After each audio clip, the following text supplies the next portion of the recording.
በአቶ ጌታቸው ረዳ የሚመራው የህወሓት ክንፍ ራሱን ወደ አዲስ ፓርቲነት ለመቀየር ሂደት ላይ መሆኑ ተገለጸም።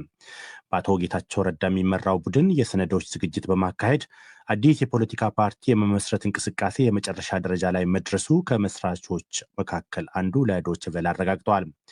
በሌላ በኩል የህዝባዊ ወያኔ ሓርነት ትግራይ ህጋዊ ሰውነት የማረጋገጥ ጉዳይ አሁንም መፍትሄ አላገኘም። ምርጫ ቦርድ ፓርቲውን ለመሰረዝ ያስቀመጠው ቀነ ገደብ ጥቂት ቀናት ቀርተውታል። ህወሓት በበኩሉ ህጋዊ ሰውነቱ በፕሪቶሪያ ስምምነት ፖለቲካዊ ውይይት ሊመለስለት እንደሚገባ ሲገልጽ ቆይቷል። ሚሊዮን ኃይለስላሴ ተጨማሪ ዘገባ አለው። ባለፈው ሚያዝያ 19 ቀን 2017 ዓ.ም ባወጣው መግለጫ የትግራይ ህዝብ አጠቃላይ ወጣቱና ምሁሩ ደግሞ በዋነኝነት የጀመሩት ፖለቲካዊ ትግል በተደራጀ መንገድ ለመምራትና ወደ ዲሞክራሲያዊ ስርዓት ለመሸጋገር ራሱን ወደ ፓርቲነት ለማሳደግ በመጨረሻ ደረጃ ላይ ደርሶ እንደሚገኝ ገልጾ የነበረው በአቶ ጌታቸው ረዳ የሚመራው የህወሓት ቡድን በአዲስ የፖለቲካ ፓርቲ ወደ ሰላማዊ የፖለቲካ ትግል እንደሚቀላቀል አስታውቋል። ዶይቼ ቬለ ቢያንስ ከሁለት የቀድሞ የህወሓት ማዕከላዊ ኮሚቴ አባላት የነበሩና የአሁኑ አዲስ በምስረታ ሂደት ላይ ያለ ፓርቲ መስራቾች እንዳረጋገጠው በአቶ ጌታቸው ረዳ የሚመራው ቡድን የሰነዶች ዝግጅት በማካሄድ አዲስ የፖለቲካ ፓርቲ የመመስረት እንቅስቃሴው የመጨረሻ ደረጃ ላይ መድረሱ አረጋግጧል። ከፓርቲው ስያሜ ጋር በተያያዘ አንድ ስማቸው እንዲገለጽ ያልፈለጉ የቀድሞ የህወሓት ከፍተኛ አመራር እንዲሁም ከአዲሱ ፓርቲ መስራቾች መካከል የሆኑት እንዳሉን የትግራይ ሊበራል ዲሞክራሲ ፓርቲ የተሰኘ ስያሜ ከበርካታ አማራጮች መካከል አንዱ ተደርጎ መቀመጡ፣ ይሁንና ሌላ አማራጭ ስምም ሊወሰድ እንደሚችል ጠቁመዋል። ከዚህ በተጨማሪ አዲሱ ፓርቲ የህወሓት ዓላማ ለማሳካት የሚሰራ ነው ተብሎ የሰራጨ መረጃ መኖሩ፣ ይሁንና ይህ ፍጹም ስህተት ነው ሲሉ አክለዋል።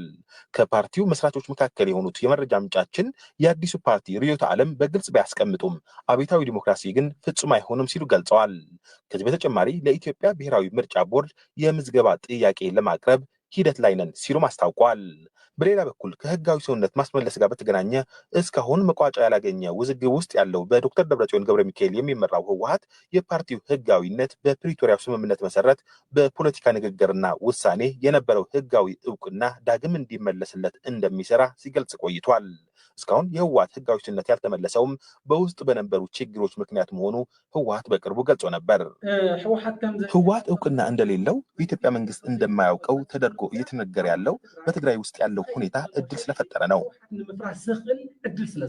የኢትዮጵያ ብሔራዊ ምርጫ ቦርድ ለህወሓት ነሐሴ 3 ቀን 2016 ዓ.ም የክልል ፓርቲ ሆኖ እንዲንቀሳቀስ በልዩ ሁኔታ የምዝገባና የህጋዊ ሰውነት ማረጋገጫ ምስክር ወረቀት ሰጥቶ እንደነበረ ገልጾ የነበረ ሲሆን፣ ይሁንና የሰጠው ፍቃድ ተከትሎ ሊፈጽማቸው የሚገቡ ተግባራት አለመከወኑ ተከትሎ ህወሓት ለ3 ወራት ምንም አይነት የፖለቲካ እንቅስቃሴ እንዳያደርግ ቦርዱ ማገዱ ባለፈው የካቲት 6 ቀን 2017 ዓ.ም ማስታወቅ ይታወሳል።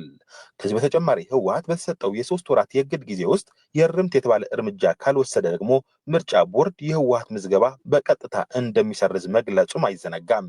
ይህ እግድ ከተጣለ 3 ወራት ሊሞላ ቀናት ቢቀሩም ህወሓት በኢትዮጵያ ብሔራዊ ምርጫ ቦርድ የሰጠው እንደ አዲስ የመመዝገብ ፍቃድ ይሁን እግድ እንደማይቀበለው በመግለጽ የነበረው የፓርቲው ህጋዊ ሰውነት እንዲመለስለት በሰላም ስምምነቱ መሰረት እንደሚሰራ ከሳምንታት በፊት የፓርቲው ከፍተኛ አመራር አቶ አማኑኤል አሰፋ ሰጥተውት በነበረ ጋዜጣዊ መግለጫ መናገራቸው ይታወሳል። የህወሓት ህጋዊነት በተመለከተ ያጋጠመው ችግር በፕሪቶሪያው የሰላም ስምምነት መሰረት እንፈታለን የሚል ተስፋ ነው ያለን። ምክንያቱም የፕሪቶሪያው ስምምነት ለጦርነቱ ወቅት ብቻ ሳይሆን በሂደት ላይ ለተፈጠሩ ችግሮች ለመፍታትም የሚያስችል አግባብ ነው። ለመነጋገር የፖለቲካ ውይይት ለማድረግ የሚያስችለን ነው። ሁለቱ አካላት የፖለቲካ ውይይት ያደርጋሉ ተብሎ በትልቁ ተቀምጦ እያለ ታዲያ ህወሓት እውቅና ከሌለው ማን ሆነ ነው ፖለቲካዊ ውይይቱ? በእነዚህ ወቅታዊ ጉዳዮች ዙሪያ ህወሓት ይሁን በመመስረት ሂደት ላይ ያሉ ፓርቲ አመራሮች በቀጥታ ለማነጋገር ያደረግነው ጥረት አልተሳካም። ለዲደብሊው ዘገባ ሚሊዮን ኃይለስላሴ መቀለ። ተከታዩ ዘገባ ወደ አዲስ አበባ ነው የሚወስደን። የኤርትራ መንግስት ተቃዋሚው ብርጌድ ንሓመዶ አዲስ አበባ የከፈትኩት ቢሮ የአብዮታችን ማዕከላዊ ጽህፈት ቤት ነው ብሏል። የእንቅስቃሴ የመጨረሻ ግብ የኢሳያስ አፈወርቂን ስርዓት ማስወገድ ነው የሚለው የኤርትራ መንግስት የተቃውሞ እንቅስቃሴ ብርጌድ ንሓመዶ ለዚህ ዓላማው ወደ ኤርትራ መቅረብ የግድ ስለሚል ቢሮውን አዲስ አበባ ውስጥ መክፈቱን አስታውቋል። አዲስ አበባ ውስጥ ይህን እድል እንዴት ሊያገኙ እንደቻሉ የጠየቁት የእንቅስቃሴው አስተባባሪ አቶ ኪሮስ አስፋ ስርዓቱ በአካባቢው ያሉ መንግስታት እንዲወገድ እንደሚፈልጉ እርግጠኞች ነን ብለዋል። ሰለሞን ሙጬ ከአዲስ አበባ ተጨማሪ ዘገባ አለው። በተለያዩ የአውሮፓ ሀገራት የኤርትራ መንግስት ደጋፊዎች የሚያደርጓቸውን የድጋፍ እንቅስቃሴዎች በመቃወምና በማወክ የተጀመረው ብርጌድ ንሓመዶ የተባለው እንቅስቃሴ ከወራት በፊት አዲስ አበባ ውስጥ ስብሰባ እስከ ማድረግ ደርሷል። አሁን ደግሞ የአብዮታችን ማዕከላዊ ጽሕፈት ቤት ነው ያሉትን ቢሮ እዚህ አዲስ አበባ ውስጥ መክፈታቸውን የንቅናቄው አስተባባሪ አቶ ኪሮስ አስፋሃ ለዶይቼ ቬለ አረጋግጠዋል። አዲስ አበባ የከፈትነው ቢሮ ሴንትራል ኦፊስ የአብዮታችን ወይ እንቅስቃሴያችን ነው። ሴንትራላይዝድ አይደለም። ብርጌድ ንሓመዶ በየሀገሩ ነው የሚተዳደረው እና ለሁሉም እንዲያገለግል ተብሎ የተከፈተው ማለት ነው። አዲስ አበባ ውስጥ ብቻ 90,000 ያህል ኤርትራውያን ይኖራሉ ያሉት አቶ ኪሮስ ይህንን እርምጃ ለመውሰድ የውሳኔያቸው መነሻ የሆነውንም ጠቅሰዋል። ኢትዮጵያ ያለው ሁኔታም ሊፈቅድልን ይችላል ሁኔታው ብለን ስለተገነዘብን መቅረብ ነበረብን።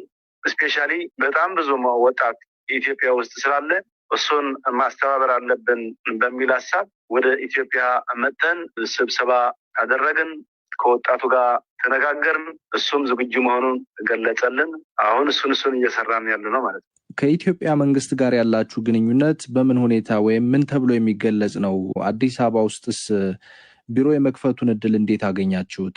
እስራኤልም እኮ ቢሮ አለን። ጀርመንም ስብሰባ እናደርጋለን እና የግድ ከመንግስት ጋር መገናኘት አለብክ ማለት አይደለም።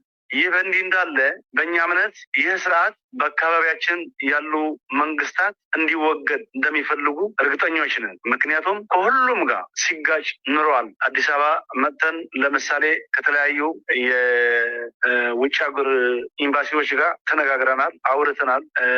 ሪኮግኒሽን እንዲሰጡን እንዲደግፉን እየነገርናቸው ነው። በዚህም ጥሩ የሆነ መልስ እያገኘን እንገኛለን ማለት ነው።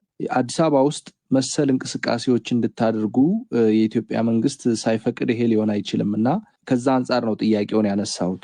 ሁሌም ስናደርግ ኖረናል። በኢትዮጵያ ባለፉት 20 ዓመታት እንደዚህ አይነት ስብሰባ ይደረጋል። ምናልባት አሁን ይሄ አዲስ ሆኖ ሊታይ ይችል ይሆናል። ለምሳሌ እኔ ከ7-8 ዓመት በፊት አዲስ አበባ ነበርኩኝ። የዛኔም እንደዚህ አይነት ስብሰባዎች እናደርግ ነበር። በቀጥታ ከአራ ተብሎ ከሚጠራ ግንኙነታችን ከሱ ጋር ነው ማለት ነው። ስለዚህ የስደተኛ መብትህን ተጠቅመህ ስብሰባ ማድረግ፣ መወያየት፣ የተለያዩ እንቅስቃሴዎች ማድረግ ይችላል። የብርጌድ ንሓመዶ አስተባባሪ አቶ ኪሮስ የእንቅስቃሴያቸው የመጨረሻ ግብ የኤርትራው ፕሬዝዳንት ኢሳያስ አፈወርቂ የሚመሩትን መንግስት ማስወገድ መሆኑን በመጥቀስ ይህንን በሩቅ ሆኖ ማድረግ ስለማይቻል ወደ ኤርትራ መቅረብ የግድ ይላል ብለዋል።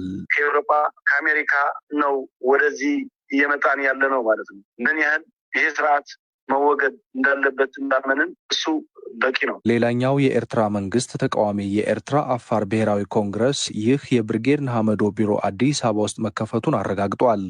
የድርጅቱ የስራ አስፈጻሚ አባል አቶ የሱፍ አብደላ ሀገራቸው ባለፉት 32 ዓመታት እንደ መንግስት ብዙ ጉዳዮች የጎደሏት መሆኑን ለዲደብሊው ገልጸዋል። ሬፈረንደም ተደረገ እንጂ ከዛ በኋላ ህጋዊ የሆነ መንግስት የለውም። በእኛ እምነት ኤርትራ ውስጥ ህጋዊ የሆነ መንግስት የለም። አንደኛ መንግስት ህጋዊ መሆኑ የሚችለውን ህገ መንግስት ሲኖር ነው። ህገ መንግስት የለውም፣ ምርጫ የለውም፣ ፓርላማን የለውም። ዝም ብሎ በወታደራዊ ሚሊተሪ ፎርስ የሚተዳደር አገር ናት። ስለዚህ እስካሁን ድረስ 32 ዓመት ውስጥ ጊዜያዊ መንግስት ኤርትራ ነው የምትባለው ያለችው። የኢትዮጵያ ጠቅላይ ሚኒስትር አብይ አህመድ ወደ ስልጣን መምጣትን ተከትሎ በበጎ ተለውጦ ዓለም አቀፍ እውቅና ተችሮት የነበረው የኢትዮጵያና የኤርትራ ግንኙነት ቀስ በቀስ መሻከሩ መነገር ከጀመረ ሰነባብቷል። ይህ የኤርትራው መንግስት ተቃዋሚ ብርጌድ ንሓመዶ አዲስ አበባ ላይ ቢሮ ስለመክፈቱ ከኢትዮጵያ መንግስት እስካሁን ማረጋገጥ